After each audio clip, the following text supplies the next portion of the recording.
আন্তর্জাতিক সংবাদে সবাইকে স্বাগত। সুপ্রিয় দর্শক শ্রোতা, পৃথিবীতে চলছে তৃতীয় বিশ্বযুদ্ধের আনাগোনা। যে কোনো সময় রাষ্ট্রের মাঝে পাল্টাপাল্টি হামলা শুরু হয়ে যেতে পারে। জানিয়ে দিব আমাদের হাতে থাকা সর্বশেষ আন্তর্জাতিক আপডেট বাংলা সংবাদ। শুরুতেই থাকছে সংবাদ শিরোনাম, এরপর জানাবো বিস্তারিত। ইরানের প্রতিরোধের মুখে পিছু হটলো ইসরায়েল। আরো জানিয়ে দিব ক্ষমতায় থাকতে গাজায় যুদ্ধ চালিয়ে যেতে চান নেতানিয়াহু।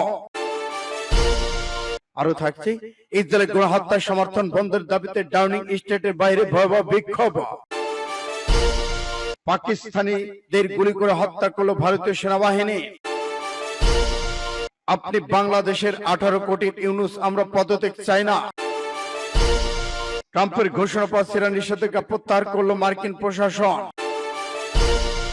এদিকে ইরানের পারমাণবিক কর্মসূচি বন্ধ করতে ইসরায়েল অক্ষম, জন কেরি ঘোষণা। এবং সর্বশেষে জানিয়ে দিব ইরানে হামলা চালালে ইসরায়েল 200 উড়িয়ে দেওয়ার ঘোষণা দিয়েছে প্রেসিডেন্ট। এতক্ষণ শুনছিলেন সংবাদ শিরোনাম, এখন বিস্তারিত। তবে অনুরোধ থাকবে এই ভিডিওটিতে একটি লাইক দিন এবং কমেন্টস করে জানিয়ে দিন আপনি কোন জেলা থেকে বা কোথা থেকে আমাদের সাথে যুক্ত রয়েছেন। ইরান ইসরায়েল যুদ্ধের আপডেট বাংলা সংবাদ হাতে পেতে চ্যানেলটি সাবস্ক্রাইব করুন, আমাদের সঙ্গে থাকুন এবং জানিয়ে দিন আপনাদের গুরুত্বপূর্ণ মূল্যবান মতামত। ধন্যবাদ। ইরানের প্রতিরোধের মুখে পিছু হটল ইসরায়েল, হামলা শেষ করার ঘোষণা।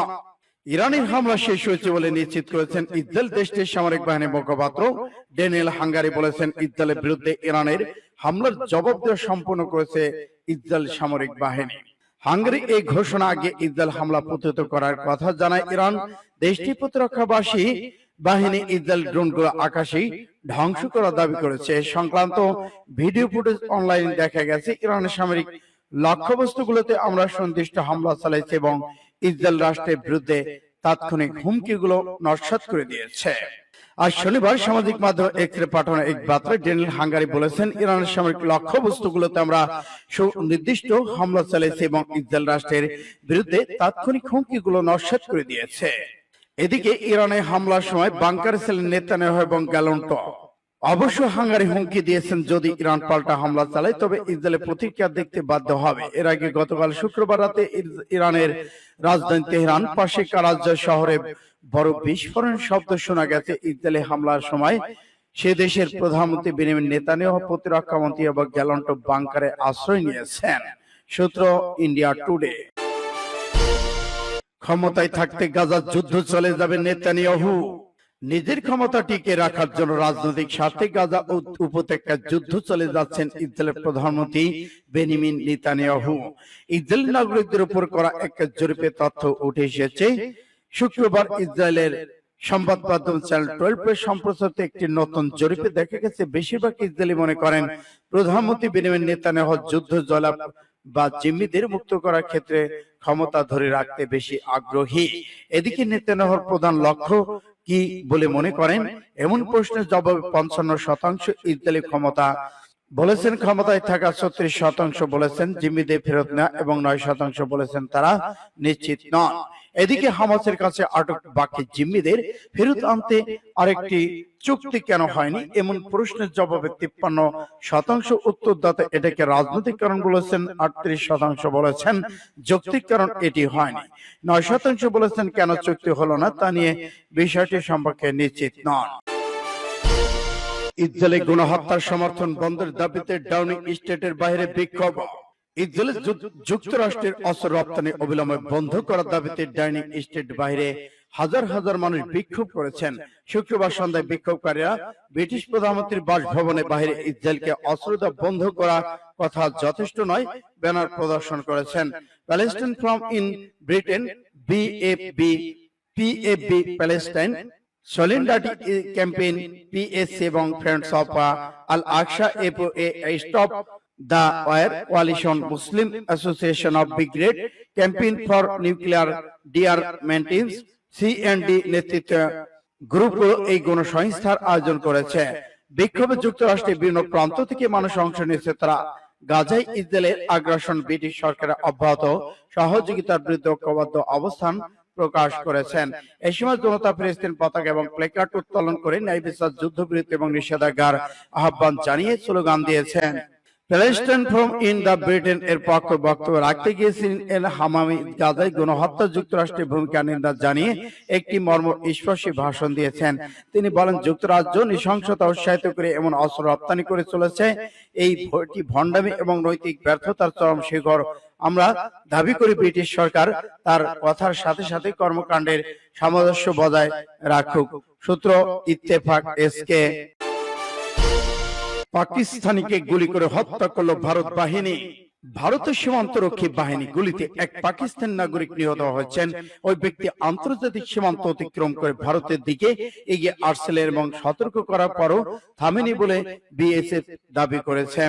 বিএসএফ এক বিবৃতিতে জানায়, শুক্রবার সন্ধ্যায় গুজরাট রাজ্যের বানাকা কাঠা জেলায় আন্তর্জাতিক সীমান্তের ওপারে থাকা সীমান্ত বেষ্টনীর দিকে একজন সন্দেহজনক ব্যক্তি এগিয়ে আসছিল। সীমান্তরক্ষী তাকে থামতে বলে চ্যালেঞ্জ করে, কিন্তু তিনি এগিয়ে যেতে থাকায় তার গুলি চালাতে বাধ্য হয়। ঘটনাস্থলেই তাকে নিষ্ক্রিয় করা হয়। বাহিনী প্রকাশিত একটি ছবিতে দেখা যায়, নিহত ব্যক্তির চুলে পাকা ভাব রয়েছে। উল্লেখ্য, 22 এপ্রিল ভারত অধিকৃত কাশ্মীর পর্যটকদের উপর হামলার পর এই দুই দেশের মধ্যে নতুন করে উত্তেজনা দেখা দেয়।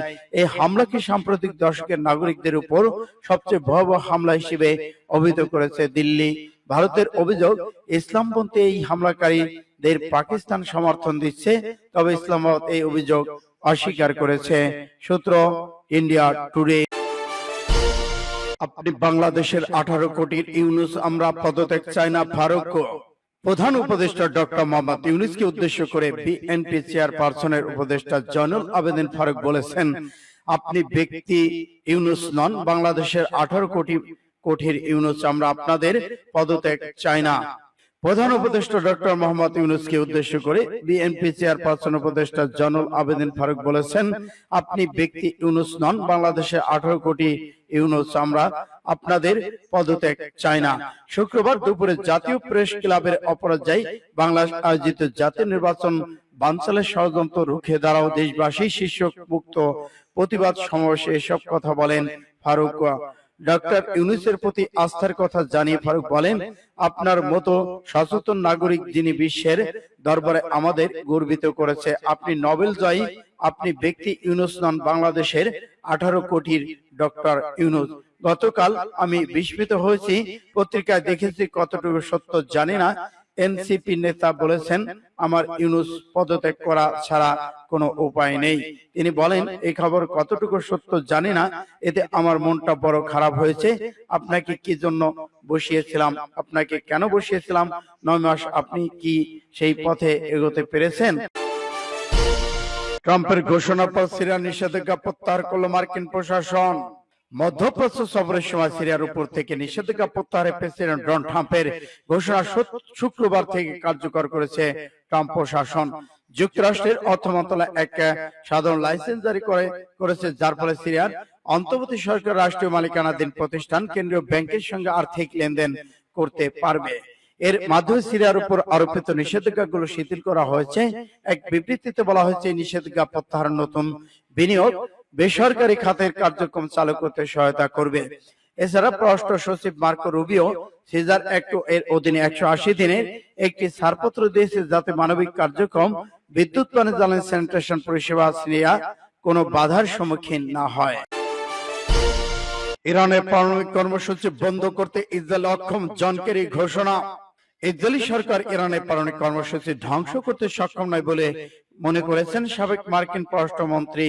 সিএনএন এর সাথে কথা বলার সময় জন কেরি তেহরান ওয়াশিংটনের মধ্যে চলমান পরোক্ষ পারমাণবিক আলোচনার পাশাপাশি ইরানের পারমাণবিক স্থাপনাগুলোতে হামলার জন্য ইহুদিবাদী শাসক গোষ্ঠীর দেওয়া হুমকির কথা উল্লেখ করেছেন। তিনি বলেন, আমি আশা করি তিনি ট্রাম্প সম্ভাব্য সর্বোচ্চ চুক্তি করতে পারবেন। আমি আশা করি তিনি একটি চুক্তি করবেন। আমি খুশি যে প্রেসিডেন্ট এটি অনুসরণ করেছেন। আমি মনে করি এটি সত্যি গুরুত্বপূর্ণ। ক্যারি আরো বলেছেন, একা সম্পূর্ণরূপে ইরান পারমাণবিক কর্মসূচি বন্ধ করার সক্ষমতা ইসরায়েলের নেই। তারা ইসরায়েল এটি ক্ষতি করতে পারে, কিন্তু এরপর এটি এই অঞ্চলের সকলদের জন্য দিক থেকে অনেক বড় বিপদ প্রক্রিয়া করবে। ইরানে হামলা চালালে ইসরায়েলের 200 উড়িয়ে দেওয়ার ঘোষণা। ইরানে হামলা চালালে কিংবা কোনো সামরিক পদক্ষেপ নিলে ইসরায়েলের তেল আবিব হাইফা শহর উড়িয়ে দেওয়ার হুঁশিয়ারি দিয়েছেন ইরানের প্রেসিডেন্ট। সম্প্রতি ইরানের জাতীয় সেনা দিবস অনুষ্ঠানে যোগ দিয়ে এই হুঁশিয়ারি দিয়েছেন ইরানের প্রেসিডেন্ট। এছাড়া মধ্যপ্রাচ্য থেকে মার্কিন সেনাবাহিনীকে সরে যাওয়ার আহ্বান জানিয়েছেন তিনি। ইরানের সামরিক পারমাণবিক অবকাঠামোকে লক্ষ্য করে একাধিক হামলার ঘটনা উত্তেজনা বেড়েছে তেহরান তেল আবিবের মধ্যে। এসব হামলার জন্য ইসরায়েলকে দায়ী করেছে ইরান।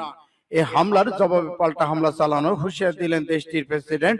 ইরানের জাতীয় সেনা দিবস অনুষ্ঠানে যোগ দিয়ে প্রেসিডেন্ট প্রতি কঠোর হুঁশিয়ারি দিয়েছেন। তিনি বলেন, ইরানের বিরুদ্ধে যদি ইসরায়েল কোনো সামরিক পদক্ষেপ নেয় তাহলে তার জবাবে ইসরায়েলের তেল আবিব হাইফা শহর উড়িয়ে দেওয়া হবে। সূত্র আরব নিউজের।